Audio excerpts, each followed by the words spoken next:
আমাদের প্রিয় আম্মা জান উম্মে সালামা রাদিয়াল্লাহু তাআলা আনহা, উনি একবার আল্লাহ রাসূল সাল্লাল্লাহু আলাইহি ওয়াসাল্লামকে বললেন, ইয়া নবী আল্লাহ, মালি আসমাউর রিজালা ইউযকারুনা ফিল কুরআন ওয়ান নিসাউ লা ইউযকারনা।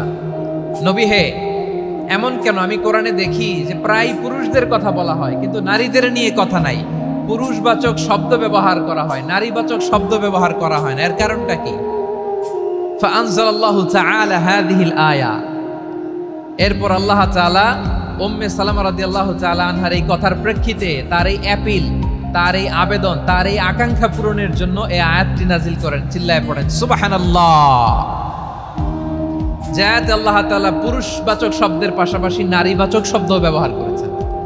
যেমন ধরেন মুমিনিন, এটা বললে এর মধ্যে পুরুষও আছে নারীও আছে। মুসলিমিন, এটা বললে এর মধ্যে পুরুষও আছে নারীও আছে। কিন্তু এই আয়াতে আল্লাহ তাআলা মুসলিমিন বলার সাথে সাথে আবার বলেছেন মুসলিমাত।